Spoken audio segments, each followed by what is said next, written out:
하나님 아버지, 오늘도 하나님의 은혜 가운데 우리가 나왔습니다. 하나님께서 우리와 함께 하시고 우리에게 힘과 능력을 주시고 도우셔야 우리가 하나님 앞에서 살 수 있음을 오늘도 고백합니다. 우리는 무지몽매하며 우리는 너무나 부족함을 고백합니다. 하나님 아버지, 우리의 연약함을 주님께서 감찰하시고 은혜 더하시고 도우셔서 우리가 하나님 앞에서 부족함이 없는 삶을 살 수 있도록 하나님 우리를 사용하여 주시옵소서. 하나님 아버지로 말미암아 우리가 참으로 이 악한 세상 가운데서도 연약한 우리의 모습 가운데서도 우리가 승리하게 하여 주시고 또한 하나님의 영광을 드러내게 하여 주시옵소서. 오늘도 말씀 앞에서 싸우니 하나님께서 이 말씀에 간섭하시고 종의 입술을 성령의 숯불로 태우셔서 온전한 하나님의 말씀을 선포할 수 있도록 인도하여 주시고 사용하여 주시옵소서. 오늘도 이 말씀이 유튜브로 많은 온 세상에 퍼져나갈 텐데 하나님께서 많은 이들이 이 말씀을 들을 수 있게 하여 주시고 은혜 받게 하여 주시고 또한 복음이 선포되어지며 많은 이들이 회개하고 하나님 앞에 돌아오는 역사가 있게 하시고 생명의 역사가 있게 하여 주시옵소서. 예수 그리스도 이름으로 기도드리옵나이다. 아멘. 할렐루야. 오늘도 하나님의 은혜가 우리 모두에게 가득하시기를 주님의 이름으로 축복합니다. 이제 베드로전서의 마지막 부분입니다. 너희는 믿음을 굳건하게 하여 라고 이렇게 오늘 본문의 9절은 시작을 합니다. 왜 믿음을 굳건하게 해야 되겠습니까? 믿음을 굳건하게 해야만 되는 상황이 지금 초대교회와 성도들에게 지금 펼쳐지고 있기 때문이라는 것이죠. 어떤 상황이냐 하면 교회는 지금 핍박을 당하고 있고 성도들도 핍박을 당하고 있습니다. 그런데 누가 핍박하느냐 하면 지금 전 세계를 지배하고 정복하고 관할하고 있는 로마가 핍박하고 있고 또한 그 가장 가까운 자들이라고 할 수 있는 유대인들, 이웃이었고 또한 동족이었고 가족이었던 사람들이 교회와 성도들을 핍박하고 대적하고 있습니다.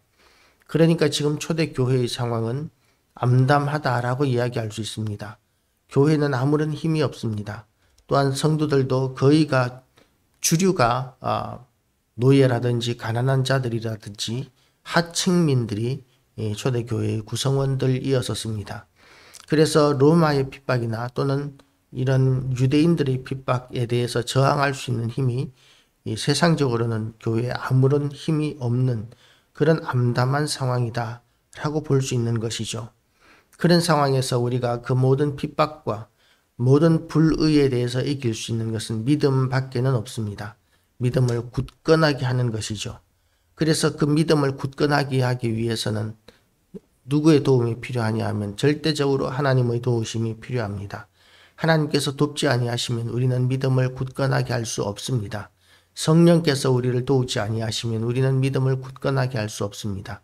그럼에도 불구하고 너희 믿음을 굳건하게 하라는 것은 또한 우리 마음의 선택이 필요하기 때문이기도 합니다. 우리가 구원은 하나님의 은혜로 되는 것이지만 믿음을 굳건하게 하는 데는 우리의 결단과 의지도 필요합니다. 우리는 그냥 흘러가는 대로 살면서 하나님 앞에서 하나님께서 우리의 믿음을 지켜주지 않으셨기 때문에 그래서 우리의 믿음은 지금 연약합니다. 이건 아닌 거예요. 하나님께서 우리에게 믿음을 굳건하게 하라고 명령하셨습니다. 하나님께서 우리를 구원하시는 것은 전적으로 하나님께서 역사하시지만 우리에게 믿음을 굳건하게 할 것을 명령하고 계십니다. 우리가 선택해야 합니다. 믿음을 할 것인가 아니면 절망을 선택할 것인가의 기로에 우리는 설 때가 굉장히 많이 있습니다. 초대교회만 암담한 상황이 있는 것이 아니라 성도들의 삶 가운데서 그런 암담한 상황을 만나는 경우들은 얼마든지 있습니다. 너무나 많이 있습니다. 교회의 상황들도 그런 암담한 상황을 만나게 되는 경우가 굉장히 많이 있습니다. 어떤 교회, 제가 옛날에 경험했던 일인데 어떤 교회 이야기를 들었는데 그 교회가 젊은 담임 목사님을 이렇게 초빙을 해서 담임 목사님이 의욕을 가지고 그 교회를 건축하기 시작했습니다. 온 교회가 헌금을 열심히 하고 건축을 하는데 그런데 건축을 너무 이렇게 아름답게 훌륭하게 하는 가운데서 돈이 너무나 부족했습니다. 교회가 힘이 넘치게 너무나 지나치게 교회를 크게 건축하면서 결국은 그 교회가 경매로 넘어가게 되었습니다. 교인도 많이 줄어들게 되었고 목사님은 다른 교회로 교회를 사임하게 됐죠. 다른 교회로 갔는지 어쨌는지는 모르겠지만 결국은 교회를 사임하게 되었고 그 엄청난 부채들 때문에 교회는 이제 경매로 넘어가게 되었는데 이단에게 넘어가게 되었습니다. 교회가 경매가 넘어갈 때 이 많은 교회들이 이단의 그런 표적이 되는 경우들이 많이 있습니다. 투자한 그 비용에 비해서 어처구니 없이 작은 금액으로 이단에게 넘어갈 때 그 교인들의 마음은 얼마나 암담하고 절망적이었겠습니까? 교회로 이렇게 세웠던 그 건물의 십자가부터 그 이단은 제거하고 그리고 이제 그 이단이 그 교회를 차지하고 사용하게 되는 것이죠. 건축은 교회와 성도들이 했는데 그런 일을 만났을 때 우리는 생각할 수 있습니다. 하나님 교회를 건축하다가 돈이 없어서 이렇게 어려움을 당하게 되었는데 이런 것이 이단에게 넘어가는 것을 우리가 어떻게 이해해야 되겠습니까? 라고 생각할 수 있었겠죠. 그런데 그럼에도 불구하고 그 교회에서 나온 성도들이 이제는 다른 상가를 하나 얻어서 그곳에 모여서 다시 예배를 시작하고 신앙생활을 시작합니다. 제가 생각하기에는 그 교인들 참 신앙을 버릴 만한 상황이지 않는가라고 생각할 수 있을 것 같은데 그런데 그럼에도 불구하고 많은 교인들이 상가를 하나 얻어서 공간을 하나 얻어서 그렇게 다시 교회를 시작하는 그런 것이 믿음의 힘인 것이죠. 믿음을 굳건하게 하고 믿음을 선택했기 때문에 그런 일을 다시 시작할 수 있는 것입니다. 그리하여 믿음을 굳건하게 하여 그를 대적하라. 이는 세상에 있는 너희 형제들도 동일한 고난을 당하는 줄을 알미라. 이 초대교회만 그런 것이 아니라 또한 그 시골교회에 그 건축했던 담임 목사로 말미암아서 그런 무리한 건축을 시도했던 그 교인들만 당하는 일들이 아니라 성도들의 모든 삶 가운데서도 또한 모든 성도들이 그와 같은 동일한 고난을 당하고 있습니다. 그런 동일한 고난을 우리는 이해하기 어려울 때도 많이 있습니다. 우리는 하나님 앞에 기도함으로 말미암아 하나님의 은혜와 능력을 덧입을 수 있고 또한 하나님께서는 기도하면 무엇이든지 응하시리라고 응답해 주실 것이라고 이루어 주실 것이라고 약속까지 하셨는데 그런데 고난이라는 것이 어떻게 우리에게 이해가 되겠습니까? 그럼에도 불구하고 하나님은 전능하신 하나님이시고 우리가 기도하는 것을 통해서 일하시고 역사하시는데 우리가 생각하는 것과는 다른 방법으로 우리가 생각하는 것과는 다른 결과로 일하실 때가 많이 있습니다. 하나님은 전지전능하시기 때문에 우리가 이해할 수 없는 방법으로 응답하기도 하십니다. 그래서 어제도 이야기했었지만 하나님은 옳으십니다. 하나님은 언제나 옳으십니다. 라는 것을 인정하는 것이 믿음을 선택하는 것입니다. 이해할 수 없는 상황을 만나도 하나님이 하시는 일이 옳으십니다. 라고 그렇게 고백하는 것이 믿음인 것이죠. 그리고 이해할 수 없는 상황 가운데서 우리가 좌절하고 절망하게 되는 것, 그것은 마귀가 주는 낙심인 것이죠. 하나님은 낙심을 우리에게 원하지 않으십니다. 마귀가 우리를 낙심하게 하고 아무것도 하지 못하게 만드는 것이죠. 그래서 우리는 믿음을 굳건하게 하는 선택을 해야 합니다. 하나님께서는 믿음을 굳건하게 하라고 말씀하십니다. 그리고 또한 우리만 그런 고난을 당하는 것이 아니라 모든 형제들이 그런 고난을 당하고 있다는 것도 인식해야 합니다. 그것을 인식하게 되면 나만 그런 것이 아니라는 그런 억울한 마음에서 조금 놓여날 수도 있습니다. 또한 그런 마음을 가지면서 우리가 가지게 되는 태도가 뭐냐 하면 내가 어려운 상황 가운데 있지만 나의 상황 가운데서 할 수 있는 대로 어려운 형편 가운데 있는 형제들을 돕는 그런 마음을 또한 가질 수도 있습니다. 고난은 혼자 극복해 나가는 것이 아니라 온 교회와 성도들이 또한 함께 극복해 나가는 것입니다. 그래서 세상에 있는 너희 형제들도 동일한 고난을 당하는 줄을 우리가 알아야 하고 그리고 또한 때로는 그들에게 도움을 얻어서 우리가 다시 일어설 수도 있고 또한 우리가 어려운 가운데 있을지라도 또한 그들을 도움으로 말미암아 그들을 일으켜 세울 수도 있습니다. 옛날에 불우이웃 돕기라는 것을 많이 했었습니다. 지금은 국가가 그 역할을 많이 감당하고 있는데요. 그런데 그 불우이웃 돕기에 많이 기여하는 많은 사람들이 자기 앞가림도 하기 어려울 정도의 가난한 사람들이 참으로 많았었습니다. 자기도 가난하지만 그럼에도 불구하고 자기보다 더 어려운 사람들을 돕고자 하는 그런 마음들을 가지고 부유한 사람들보다도 힘써서 힘껏 그렇게 불우이웃 돕기에 헌금하는 이들이 참으로 많았었습니다. 동병상련이라고 그러죠. 같은 병에 걸린 사람이 그 다른 사람의 그 마음을 안다라는 것입니다. 그래서 우리는 그런 동일한 고난을 통해서 다른 사람들을 돕는 그런 하나님의 일꾼으로 거듭날 수 있습니다. 어떤 다른 목사님은 중한 병에 걸렸습니다. 늘 설교하면서 하나님께서 우리를 도우시고 인도하시고 우리의 병을 치료하실 것이라고 그렇게 설교하고 성도들을 격려하고 믿음을 붙들으라고 격려하던 목사님이었는데, 그런데 그 목사님이 실제로 자기가 암에 걸리고 나니까, 그러니까 자기가 알고 있었던 그 병이라든지 고난이라든지 죽음이라는 것에 대한 생각이 달라지더라는 것이죠.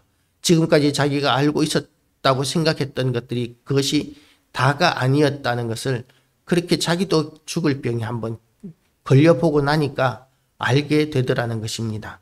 우리는 경험해야 알게 되는 것이 있습니다. 경험하지 않고 알고 있다고 생각하는 그 모든 상황 가운데서 실제로 경험했을 때 더 많이 알게 되는 것들이 있습니다. 그래서 우리가 경험하지 못한 모든 문제들 앞에서 하나님이 옳으시다고 우리는 고백할 줄 알아야 합니다. 하나님이 옳으십니다. 그리고 또한 하나님께서 합력하여 선을 이루십니다. 우리는 그 상황이 무슨 하나님께 영광이 되고 하나님의 뜻이 되겠는가라고 생각할 수 있겠지만, 하나님은 모든 일을 합력하여 선을 이루십니다. 모든 은혜의 하나님 곧 그리스도 안에서 너희를 부르사 자기의 영원한 영광에 들어가게 하신 이가 잠깐 고난을 당한 너희를 친히 온전하게 하시며 굳건하게 하시며 강하게 하시며 혀를 견고하게 하시리라. 고 이렇게 혀를 견고하게, 교회의 터는 누가 반석입니까? 예수 그리스도가 반석이십니다. 예수 그리스도가 반석이시고 예수 그리스도 위에 세워진 교회는 견고합니다. 물론 지금 이 시대에 무너지는 교회, 문 닫는 교회들을 많이 보니까 정말 교회가 견고한 것인가 라고 생각할 수 있겠지만, 그건 한 개 예배당의 문을 닫는 것이고, 교회는 그 예배당에 제한되는 것이 아니라 교회는 그 교회 안에서 신앙생활하는 모든 성도들, 믿는 자들이 교회입니다. 그 믿는 자들의 모임은 그 초대교회 때부터 시작해서 지금까지 얼마나 많은 고난과 시련과 핍박이 있었음에도 불구하고 여전히 유지되어 왔고, 그리고 영원히 계속될 것입니다. 어떤 이단들은 자기들만 영원하고 그리고 이 땅의 교회들은 이제 예수님이 재림하시면 다 사라질 것이라고 이렇게 이야기하지만, 영원한 천상교회는 지금 우리가 섬기고 있는 지금의 교회와 예배당으로 끝나는 것이 아니라, 예수 그리스도께서 재림하셔서 우리가 천국에 올라가도 여전히 우리는 교회이고 그 교회는 영원한 것이고, 그리고 또한 더 영광스러운 그런 교회가 될 것이고 더 영광스러운 성도가 될 것입니다. 그래서 터는 견고합니다. 하나님께서 견고하게 하시는 교회는 누구도 건드릴 수 없습니다. 지금 코로나 이후로 많은 교회들이 문을 닫고 있고 연약한 가운데 있고 성도들이 줄어드는 가운데 있다 할지라도, 그럼에도 불구하고 영원한 천상교회는 영원하고 견고합니다. 그리고 그 권능이 세세무궁토록 있습니다. 하나님의 권능, 예수 그리스도의 권능은 세세무궁토록 있고, 교회의 영광도 세세무궁토록 영원토록 그에게, 우리 교회와 성도들에게 있다는 것을 믿으시기 바랍니다. 그리고 이제 끝 인사입니다. 베드로전서 드디어 5장 마지막 인사 부분입니다. 그런데 이 인사에서 나오는 열거되는 이름들이 있습니다.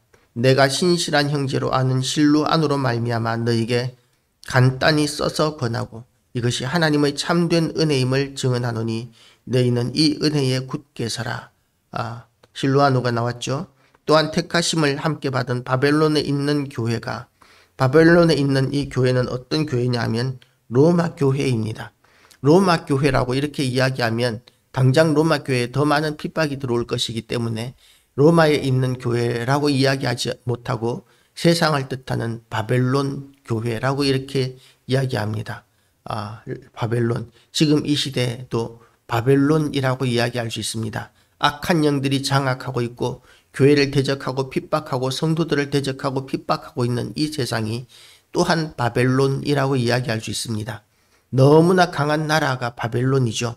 그런데 그런 강한 나라 가운데서도 하나님 나라가 더 강하게 일어서고 그 강한 바벨론 나라가 연약해 보이고 아무런 힘이 없어 보이는 교회를 결코 무너뜨릴 수 없다는 것이 역사적인 교훈이고 사실입니다. 바벨론에 있는 교회가 너희에게 무난하고 내 형제 내 아들 마가도 그리 하느니라. 마가가 어떤 사람입니까? 이 마가는 이 바울과 또 바나바가 2차 선교 여행을 떠날 때 1차 선교 여행에서 고난을 겪고 이렇게 돌아왔던 사람이 마가지 않습니까? 그런데 그 마가가 이제는 이 베드로와 함께 있어서 베드로에게 큰 힘이 되고 격려가 되고 있는 것입니다. 그렇게 고난을 피했던 마가가 이제 함께 베드로에게 힘이 되고 격려가 되고 그리고 함께 문안하는 교회 안에서 한 형제 자매로서의 역할을 감당하고 있는 것이죠. 그래서 우리는 어떤 사람이든지 간에 실수할 수는 있지만 그 실수로 말미암아서 영원히 끝은 아니라는 것입니다. 하나님께서 포기하지 않으시면 그러면 우리에게 절망은 없습니다. 그리고 그런 모든 흠과 티가 있음에도 불구하고 교회와 성도들은 어떻게 해야 됩니까? 사랑의 입맞춤으로 서로 문안하고 그리스도 안에 있는 너희 모든 이에게 평강이 있을지어다. 우리는 서로 문안해야 하고 서로 평강을 빌어주는 사랑의 공동체, 믿음의 공동체입니다. 그리고 하나님께서 우리와 함께 하시는 영광스러운 공동체입니다. 그런 영광스러운 공동체로서 믿음을 굳게 붙들고 이 악한 세상, 바벨론과 같은 악한 영들이 지배하고 있는 세상, 너무나 강한 핍박이 들어오고 있고 너무나 혹독한 시련과 고난을 우리가 겪고 있지만 그럼에도 불구하고 하나님께서 우리의 털을 굳게 하시고 견고하게 하시고 영원토록 지키신다는 믿음 붙들고 오늘도 승리하는 모든 교회와 성도들 되시기를 주님의 이름으로 축복합니다. 기도하시겠습니다. 하나님 아버지, 우리는 심히 연약한 가운데 있음을 고백합니다. 그럼에도 불구하고 전지전능하신 하나님이 우리와 함께 계시기에 이 바벨론과 같은 이 악한 세상이 감히 우리를 건드리지 못하고 넘어뜨리지 못하게 됨을 믿습니다. 하나님 아버지, 이 악한 세상 가운데서 우리가 낙심을 선택하는 것이 아니라 불신앙을 선택하는 것이 아니라 믿음을 굳게 하는 것을 선택함으로 말미암아 하나님과 함께 우리가 승리하게 하여 주시옵시고 또한 하나님께서 우리의 믿음을 굳건하게 하여 주시는 하나님의 은혜와 능력과 도우심을 오늘도 우리가 누리게 하여 주시옵소서. 우리가 만나는 모든 상황 가운데서 우리의 믿음을 증명하게 하여 주시옵시고 승리하게 하여 주시고 세상에 보여주게 하여 주시고 그래서 하나님 아버지 우리가 가는 곳마다 하는 일들마다 만나는 일들마다에서 하나님의 영광을 드러내며 하나님을 보여주면 믿겠다고 하는 이들에게 하나님을 보여주는 그런 증인들이 되게 하여 주시고 그런 영광 가운데 우리가 임하게 하여 주시옵소서. 오늘도 우리를 도우시는 하나님, 우리의 기도를 통하여 역사하시는 하나님, 우리의 모든 기도의 형편, 우리의 답답한 상황들 가운데서 응답하시는 하나님을 찬양하오며 예수 그리스도 이름으로 기도드리옵나이다. 아멘.